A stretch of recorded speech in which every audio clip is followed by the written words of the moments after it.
বাংলাদেশের প্রধানমন্ত্রী তারেক রহমানের চায়না সফর, মালয়েশিয়া সফর নিয়ে বেশ আলোচনা বাংলাদেশের রাজনৈতিক মহলে দেখা যাচ্ছে, বিশেষ করে চায়না সফর নিয়ে।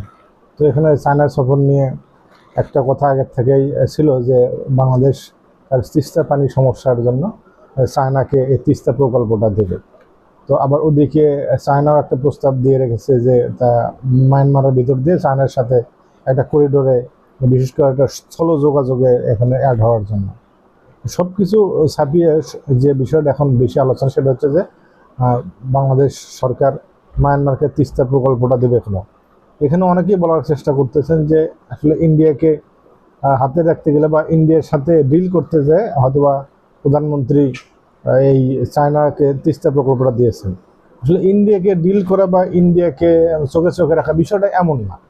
এখন প্রত্যেক বছর তিস্তা পানি শূন্যতায় থাকে বা বন্যার সময় বা ওভারফ্লোর সময় সেখানে ভারত থেকে বা উজান থেকে নেমে আসে ঢলে প্রত্যেক বছর বন্যার সৃষ্টি হয়। তো এটার জন্য কিন্তু বাংলাদেশের মানুষের একটা সমাধান দরকার। তো সেই সমাধানে বিশেষজ্ঞ পর্যায়ে যে আলোচনা হয়েছে সেখানে একটা সমাধানে উঠে আসছে, সেটা হচ্ছে যে তিস্তা প্রকল্পে একটা বড় ধরনের একটা রিজার্ভার তৈরি করা। সেই রিজার্ভার তৈরি করতে প্রচুর পরিমাণের অর্থের দরকার, প্রচুর পরিমাণে নির্মাণ অবকাঠামোর দরকার। সেই অর্থায়ন করতে আসলে যে দেশ এগিয়ে আসবে আমরা তো আসলে তার কাছেই যাবো, এটাই নিয়ম। সেখানে অন্য দেশের সাথে আঘাত আনা বা অন্য দেশের নজরদারি করা বিষয়টা আসলে মোটেও এমন না। তো যেহেতু চায়না প্রকল্প, মানে এই তিস্তা প্রকল্পে চায়না এগিয়ে এসছে, তারা আগ্রহী এবং তারা অর্থায়ন করতে আগ্রহী। এখানে বিশাল একটা কর্মযজ্ঞ হবে, অনেক মানুষের কর্মসংস্থান হবে।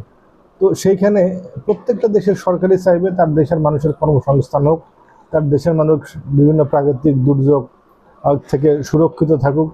কারণ বাংলাদেশ প্রতি বছর এই যে প্রাকৃতিক দুর্যোগ মোকাবেলায় বিপুল পরিমাণ খরচ করতে হয়। বিশেষ করে এই যে নদী ভাঙ্গন, নদীর তীরবর্তী বিভিন্ন ফসলি জমি নষ্ট হয়ে যাওয়া, তীরবর্তী মানুষের অবর্ণনীয় কষ্ট, এসব কিছুকে যদি ট্যাকেল দিতে না পারে তাহলে সরকার তো জনকল্যাণমূলক সরকার হিসেবে কাজ করতে পারবে না।